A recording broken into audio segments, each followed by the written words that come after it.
welcome everyone to Masjid At-Thohir from the Muslim Foundation.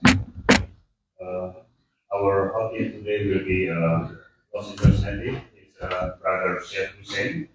He's graduating from UC Riverside. And right now, he's a disaster response coordinator for Islamic Relief USA.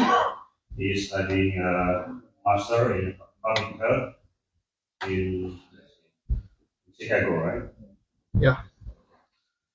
Studying master in public health at the University of Illinois, Chicago. And also, we would like to remind everyone, please silence your device, your phone, or Barakah. Thank you.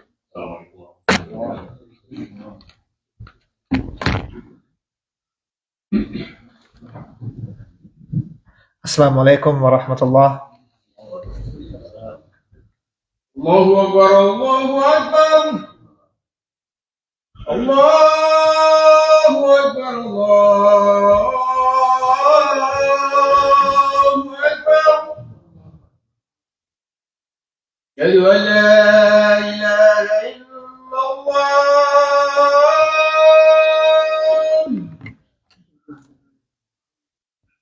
Ashhadu an la ilaha illallah.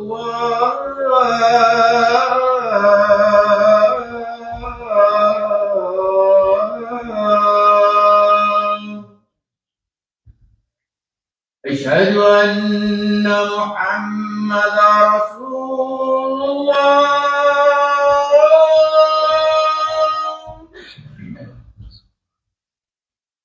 أشهد أن محمدا رسول الله.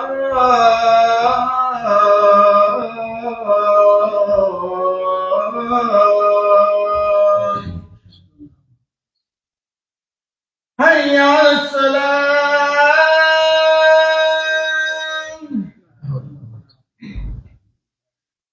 حي على السلام.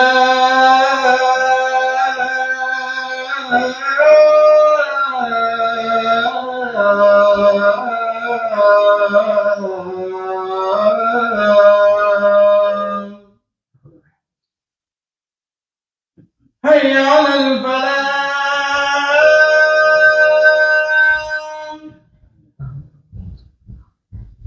حي على الفلاح.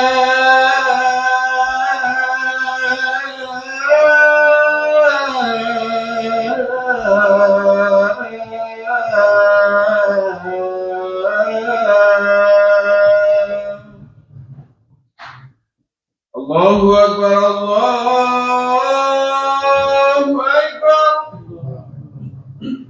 لا إله إلا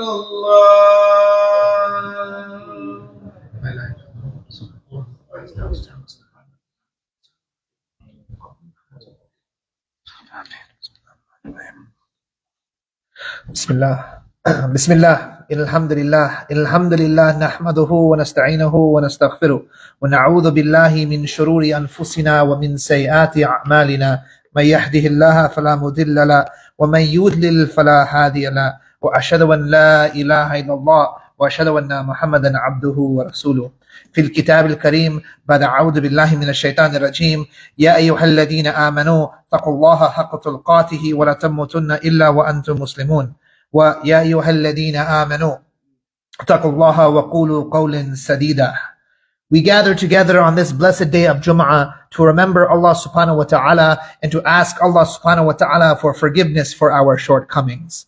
Alhamdulillah, we want to focus on a discussion that we have with Allah subhanahu wa ta'ala when we read the Holy Quran. When we see the beginning of the Holy Quran, we see Surah Al-Fatiha. And Surah Al-Fatiha is a discussion between ourselves and Allah subhanahu wa ta'ala, a dua that we ask for things. And we see that at the very end of the surah, we ask Allah subhanahu wa ta'ala to guide us onto a good path, not onto the path of the people that came before us that did wrongdoing. And subhanAllah, we find very interestingly the very next page, the beginning of Surah Al-Baqarah, and a lot of scholars have commented and said that it is as if the beginning of Surah Al-Baqarah is an answer to that dua, that we see that we want guidance, and Allah will show us in that next page how that guidance comes to us. And we see in that very beginning that Allah subhanahu wa ta'ala starts by describing the Quran in the very beginning of Surah Al-Baqarah. Alif Lam Mim, ذَلِكَ الْكِتَابُ لَا رَيْبَ فِيهِ. ذَلِكَ الْكِتَاب, in this book, the book that you're reading right now, لَا رَيْبَ فِيهِ. There's no doubt in this book, that this thing that you're reading right now, Allah makes the claim there is no doubt inside of it. And inshallah, as we go forward into the next verses, we see very interestingly that Allah subhanahu wa ta'ala says that this book is huda lil muttaqeen. It is a form of guidance for the people that are conscious of Allah subhanahu wa ta'ala. And he goes on to describe categories of what these people are like. And one of the things he describes about these people is they're people that believe in al-ghaib, that they believe in the unseen. Interestingly, we see that a focus of our iman, a focus of our faith, is having belief in things that in of themselves are unseen, things that are ghaib, right? And interestingly enough, we have to understand that there is a deeper understanding to these things, that there is more to what our five senses can just perceive. There's more to the carpet that you are sitting on, more to this pulpit that I'm standing at. There's more. There's deeper things that Allah subhanahu wa ta'ala wants to talk about. And what we realize is that this concept of the unseen of ghaib is something integral in our iman. It is something deep inside of our belief system. And it becomes difficult sometimes. People that don't have that orientation, some people who are materialists, people that don't have an idea of iman, who believe just in materialism, this becomes a difficult concept.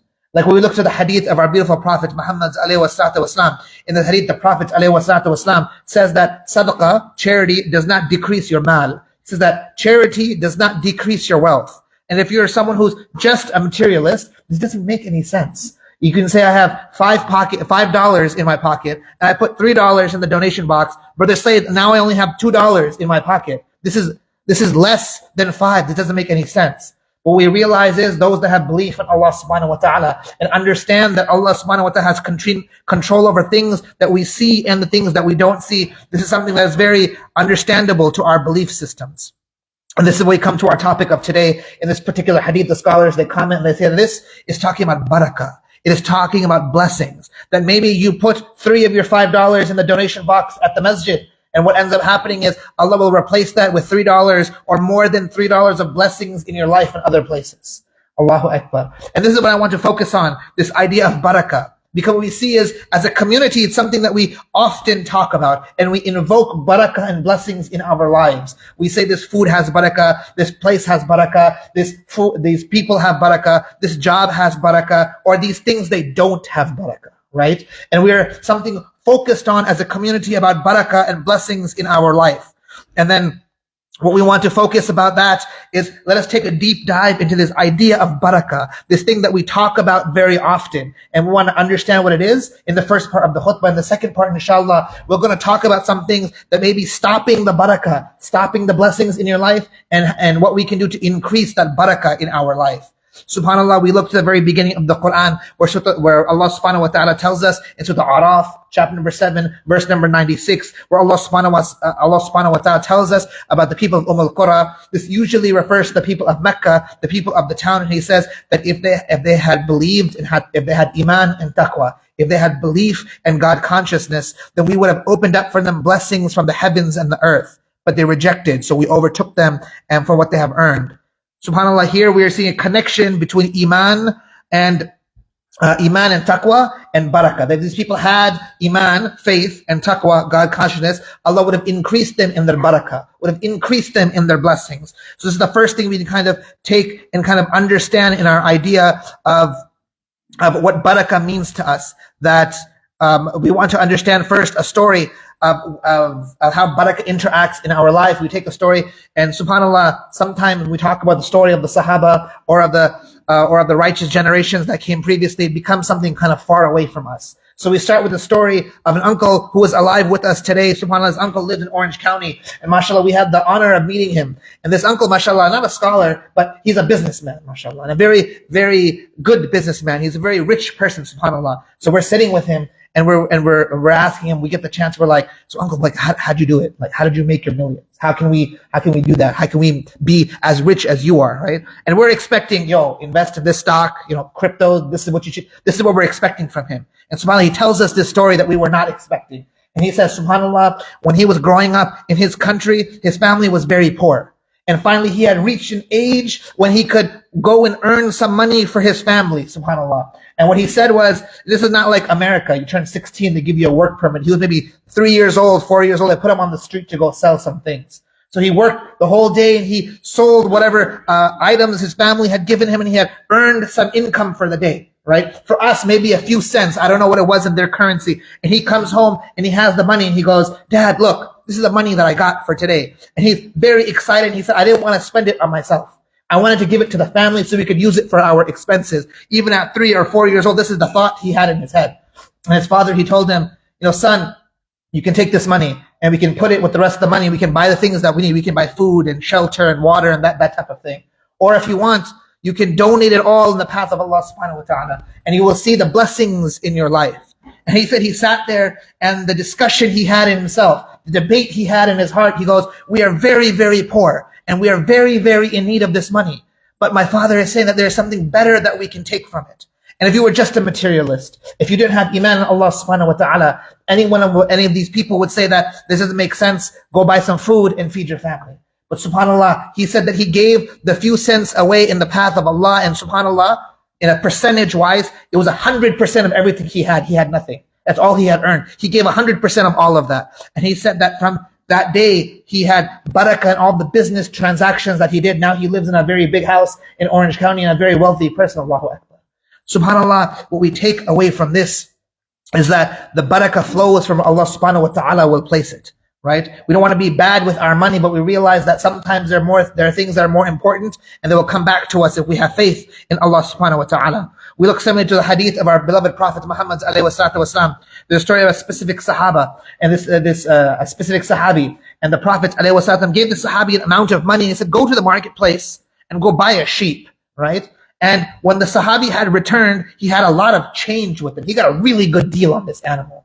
It was very surprising that he had so much money left over. And the narrator said the Prophet ﷺ made dua for this sahabi and said, Ya Allah, put barakah in this person. And he said after that, this sahabi who had gotten such a good deal became an amazing business person. This person would go out, and the companions described him that if he wanted to sell dirt in the desert, he could still turn a profit. Allahu Akbar. From the barakah of Allah subhanahu wa ta'ala put into this person, that we see the incredible power that barakah can have and how transformative it is. SubhanAllah, we go to one more point and want to understand this idea of barakah and what it actually means, right? That when we look at the Arabic definition of barakah, that it has a very similar root word to ni'mah and ziyada, of growth, of blessings, and of increase, but also similar to that of zakah. Right? The purifying nature of zakah. Allahu Akbar. One of the most comprehensive English definitions I've heard for the word for barakah. Usually we talk about blessings, but if you got a little bit deeper, what we have heard about it is that it is abundance of good that is continuous increasing. There's an abundance, a lot of good stuff that increases and never decreases. Allahu Akbar. This is what we take from this idea of barakah and what it means for us. Interestingly enough, one thing to kind of wrap our minds around is this, that we see that this idea of barakah is a creation of Allah. What does that mean? Barakah is a creation of Allah, right? Best example we give for this is satiation, right? You know when you eat and you feel full, that feeling that you have a fullness, that is a creation of Allah subhanahu wa ta'ala. What does that mean? I'll give you an example from my own life. SubhanAllah, when we were growing up and we were going to school, I lived in the MSA apartments, right? Many of you have been in an MSA apartment, or have lived among students, among a bunch of guys, it's not the cleanest of places. It's not the nicest of places. We're just trying to get by. We're just trying to study. No one would want to live there for too long. And one particular finals week came by, and we realized that all the food our parents had given us, the Tupperwares we had in the refrigerators, they were empty. We're running out of food. And we're students, so we don't have a lot of time. We don't have a lot of time to go cook a lot of food. And we're students, we don't have a lot of money to go to a restaurant and buy a lot of food. So we're sitting there, we're like, what do we do? We have exams tomorrow, but we need to study. We can't waste time. We don't have money to waste. What do we do? So we sat and we took whatever Tupperwares we had, and we gathered from this one and that one, put it together. We had about one plate left of some meat. And then we pulled a bag of frozen pita bread out of the freezer, and we warmed it up and we put it there. And I'm looking at the food. I'm thinking, I will not be able to eat all this food. Like this food is not enough for me. For one person, this food is not enough. And we have maybe 4 or 5 big guys sitting there about to eat. So we say what we can. We say, Bismillah, and we start eating, and then we eat a little bit, and then we eat some more, and then we say, no, you have something to be eating just to be nice. No, you eat it. And then eventually we realize we're getting full. And now when we're saying you eat it, we're saying it because we can't fit any more food into our stomach. Allahu Akbar. And if you look conversely into another story, which I think sadly a lot of us might have some experience with, right? Ramadan is coming up, right? What ends up happening is when you're sitting there and you're hungry, and usually this happens around iftar time, you're sitting there and the iftar is put on the table and you can smell it and it smells so good, and you can see it and it looks so good. Maybe you've had the same food before, so you know it's gonna taste really good, and you're sitting there but you're waiting. You're counting the seconds down the clock. You should be making dua, you should be making adhkar, but no, you're looking at the clock and saying, oh, let's see if we can count it down. And then right when the adhan comes, you don't eat the food, you attack it. You go in, Bismillah, you have your first bite and it's good. And then you have your second bite and then it's good. And then we have some seconds and then it's good. And then you're waiting and then you get a little bit of stitch, but you keep going. And now you have maybe 3 or 4 plates, and you know your stomach is smaller now because you've been fasting, and there's a pain in the side of your stomach right here, but just one more bite. So have one more taste. Just another drink of just a little bit more. Allahu Akbar. And if you look at both of these situations and you compare them from a materialistic point, it doesn't make any sense. It doesn't make any sense. If you go back to my roommates and us in the apartment, a doctor had come with an ultrasound and looked at our stomach. He would have said, this organ in all of the students, it's not full. There's more space to put food. But if you had told me, said, we don't want any more food, Allahu Akbar. But if you look at how some of us eat at iftar time, how some of us eat, and a doctor ultrasound the stomach, he would have said, this organ is full, it's stretched, there's so much food inside, but you want one more bite, just one more taste, Allahu Akbar. From a materialistic point, it doesn't make any sense. But we see what? One meal had barakah from Allah subhanahu wa ta'ala, and the other meal did not, right? And we see from the hadith of our Prophet alayhi salatu wasalam, says things that don't start with Bismillah khata, they're cut. They're cut, and the scholars, they said, cut from what? And they said they're cut from the barakah of Allah subhanahu wa ta'ala. That's why not just with food, but anything we do, we start with afkar, we start with dhikr, we start with the remembrance of Allah, saying Bismillah, and the barakah will flow into it. And this is an idea that we see of how important it is to have the barakah in something. And the barakah in our lives, inshallah, will increase from that. And we shall see, just as the Prophet ﷺ had said about mal, about wealth, that it's like a fertile farmland, a fertile ground, that if you take from it with shukr, with thanks to Allah subhanahu wa ta'ala, that there will be barakah in the things that you take. But if you come with arrogance, and you come with entitlement, then that barakah may not be there. That barakah will be taken away from that thing. Or worse, the barakah will be placed there, and you'll have to be tested for it on the Day of Judgment. Allahu Akbar. Similarly, we see this in the story of Jannatain, Qasas al-Jannatain, the story of the 2 gardens that we see in Surah Kaf, a story that we recite surah we recite often in Jummah. Same thing, we have 2 gardeners who had 2 gardens. And when they went, one took the garden and he took it with thanks to Allah subhanahu wa ta'ala. And the other gardener was given a lot. And the lot, that the blessing, the huge harvest he was given with a test from Allah subhanahu wa ta'ala. And instead of saying, Alhamdulillah, Allah has blessed me with this extra harvest. I have all this extra food to sell and more money to support my family. He became arrogant and attributed to himself. And the surah goes on to say that Allah had sent bad weather and lightning bolts onto his land and took that away from him. Allahu Akbar. So for us to remember to be thankful to Allah subhanahu wa ta'ala and to have those things in our life, and that will increase our barakah. Allahu Akbar. And we see one thing very interestingly enough, that a practice of the Sahaba that we can practice is to seek barakah. That we know that places have barakah, days have barakah, things have barakah. As a community, we talk about that, right? Right? When Ramadan comes, when Eid comes, what do we say? Eid Mubarak. Ramadan Mubarak, it's Jummah, we're going to be walking out, you shake someone's hand, you say what? Jummah Mubarak. Why? Because we know certain times, certain days of the year have more barakah than other days. And we understand that thing in the back of our heads, but let's be more cognizant of that. That certain places and times and places have more barakah. You can do 2 rakahs of sunnah right after Jummah. That's great. But if you wake up for tahajjud, there's more barakah in that time for that particular action. Allahu Akbar. So for us to focus on that. And we see a particular story of the Sahaba going for that barakah and seeking it out. That it was the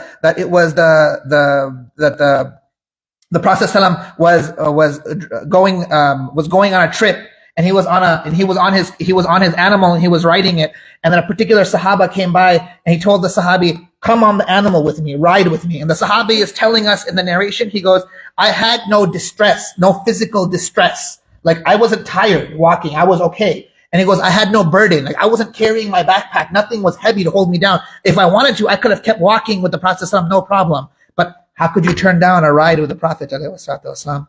So he got on the animal and he went with it and he said, the reason that you would go on this is because we know the Prophet ﷺ is a source of Allah's barakah. So he was trying to be close to the Prophet ﷺ. And he said that it's a very beautiful story. They went back and the Prophet ﷺ told him, do you know any poetry? And then the Sahabi started reciting his poetry and they had a really good time going back and forth. But we see one thing, the Sahaba understood that certain places or people or things have more barakah. And for us to seeking that is something that a practice that we can follow from them. Interestingly enough, we look at the story of Anas radiallahu an, a great companion of the Prophet ﷺ, that we know from a very young age, his mother, she took him to the Prophet ﷺ and said, make him your kadhim, make him someone who will be working in your house, someone who can help you around. And she knew that because why? Does she want her son to be working and helping in someone's house? No, she knows that this is the house of the Prophet ﷺ.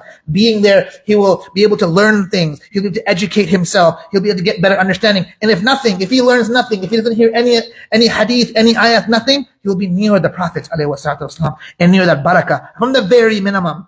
And it said that when he took her, he made a dua and he said about Anas, Ya Allah, put barakah in his life, in his family, in his wealth, and all of these things. And you, interestingly enough, as you're reading the book of Sirah, you're going through it, you read this dua, and then you keep going. Then you get to the very end of the biography of Anas, you see the answer to that dua. You turn that page, it says, as he was passing away, the scholars describing he lived to over 100 years old, Allahu Akbar, a very, very old age. And as he was passing away, he was laying there in a very large house with a lot of gardens that he had earned, a lot of wealth he had, Allahu Akbar. And he was surrounded by not just his children, but his grandchildren also. And he said he could see outside the kids playing who were his great-grandchildren, great-great-grandchildren, Allahu Akbar. A lot of children he had after from the barakah of the Prophet, ﷺ. So much so that he said that all of these children, I don't know all of their names. All my great-grandkids, there's so many, I don't know which one is which, Allahu Akbar. And we see this is the answer of the dua of the Prophet ﷺ. From that barakah, we see it now in the life of Anas radiallahu anhu.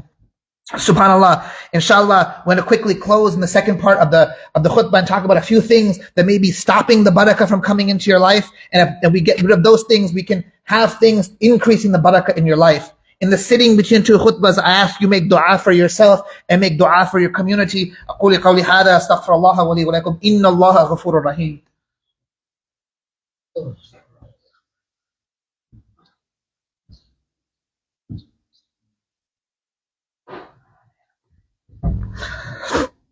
بسم الله والصلاة والسلام على رسول الله وعلى آله وأصحابه أجمعين ربي اشرح لي صدري ويسر لي أمري واحلل عقدة من لساني يفقه قولي ثم أما بعد.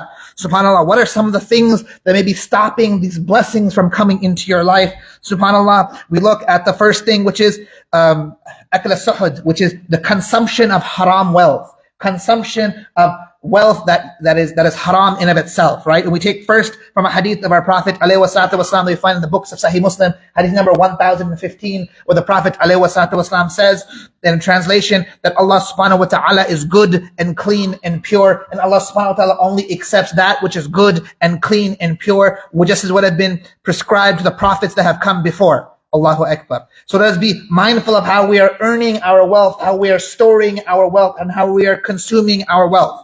Right? And if we are consuming haram wealth, you can't expect that maybe you're just consuming haram wealth and you're like, I'll just take the sin myself, but this is the same wealth you use to feed your children and clothe your children and pay for the rent and the mortgage for your house. Allahu Akbar. That we understand that may transfer over.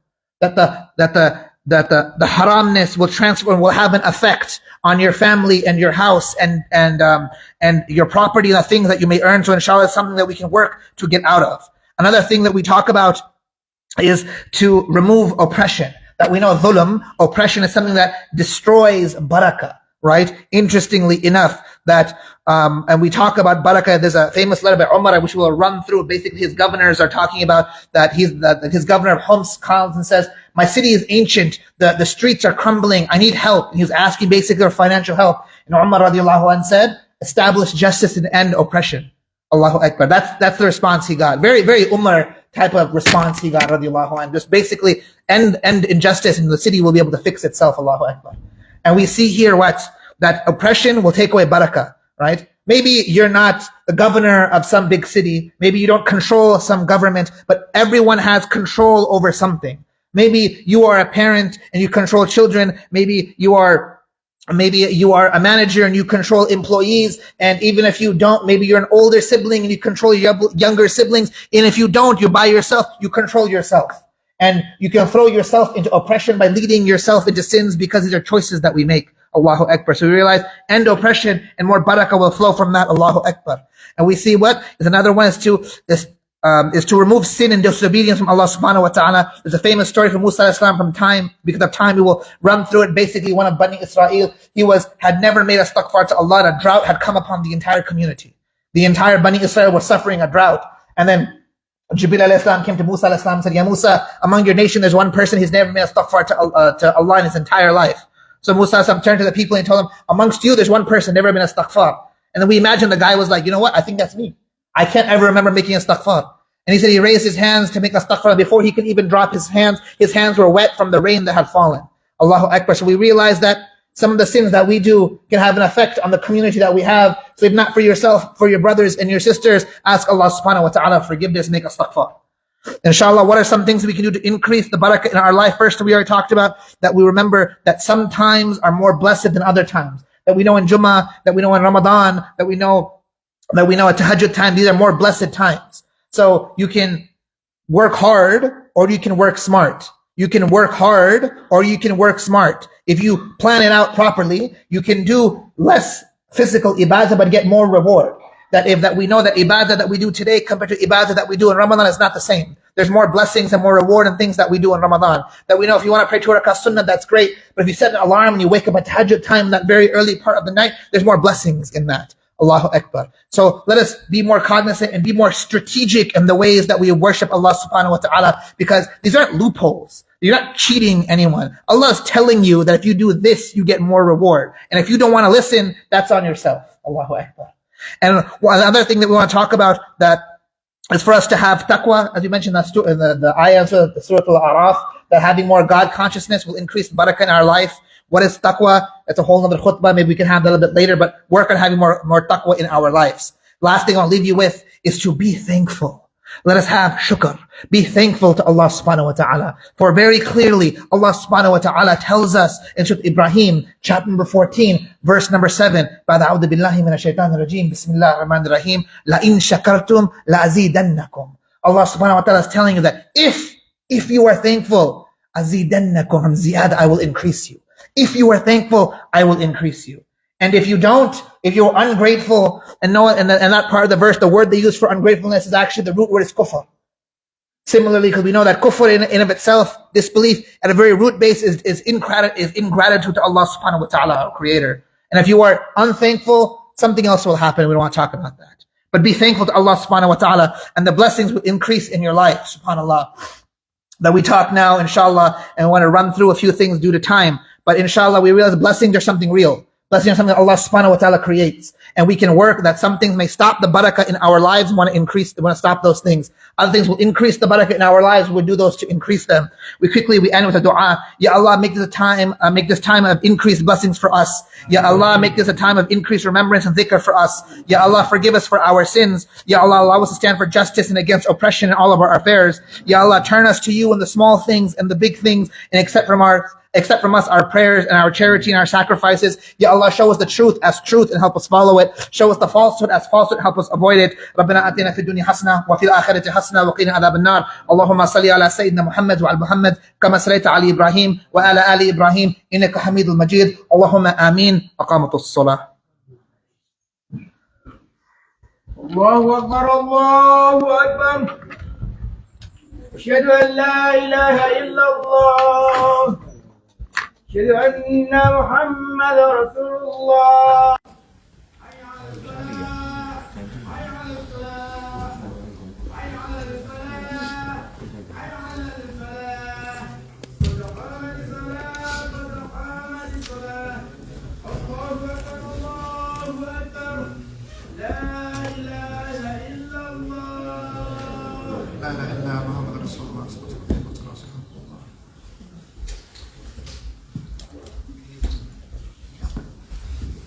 استقيموا وتواصلوا يرحمكم الله. Focus on your salah. Allahu Akbar. بسم الله الرحمن الرحيم الحمد لله رب العالمين الرحمن الرحيم مالك يوم الدين إياك نعبد وإياك نستعين اهدنا الصراط المستقيم صراط الذين أنعمت عليهم غير المغضوب عليهم ولا الضالين آمين.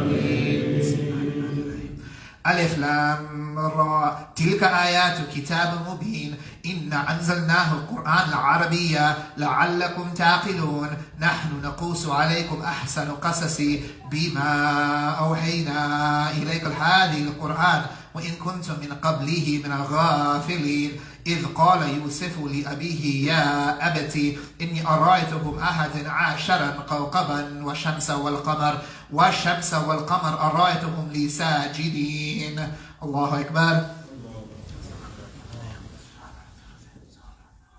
سمع الله لمن حمده الله أكبر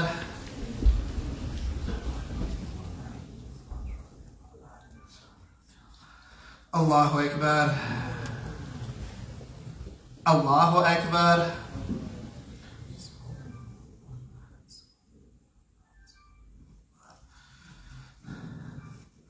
الله أكبر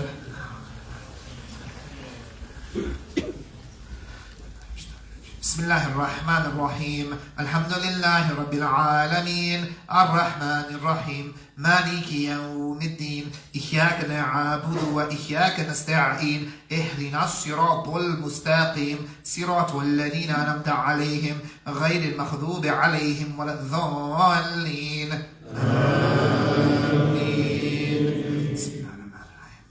قل هو الله أحد الله الصمد لم يلد ولم يولد ولم يكن له كفوا أحد الله أكبر سمع الله لمن حمده الله أكبر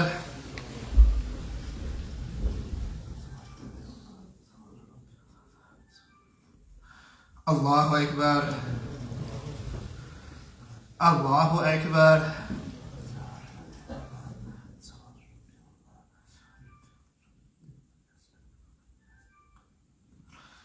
الله أكبر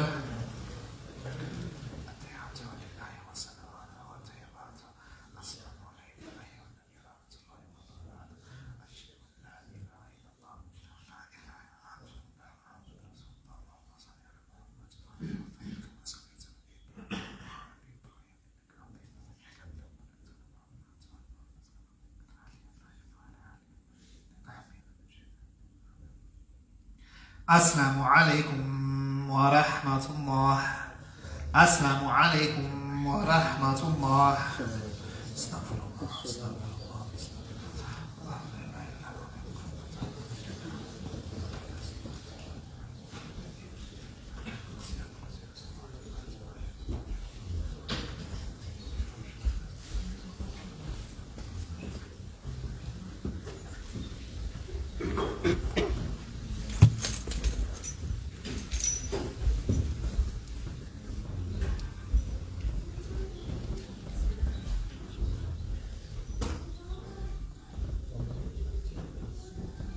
Assalamualaikum warahmatullahi wabarakatuh. Just a few announcements here. Just a reminder that tomorrow we will have a Saturday session with Ustadz Bilal after Isya in Indonesian language, and also the prayer request from Ibu May. It's Inna lillahi wa inna ilaihi raji'un. It's for a pass of her sister Ibu Hajah Ikah Muslika, passed away in Lampung. Allahumma firlaha wa afiha wa fu'anha. And one more thing, on the way out, please keep the voice low because some of us still doing the sunnah prayer. Thank you. Wassalamualaikum warahmatullahi wabarakatuh.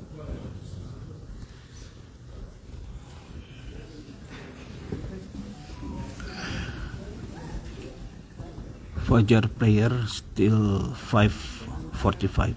Salat subuh masih jam 5:45. Come early so you can park inside behind the masjid. Also only for 8 cars, or you have to park outside. Jazakumullah khairan.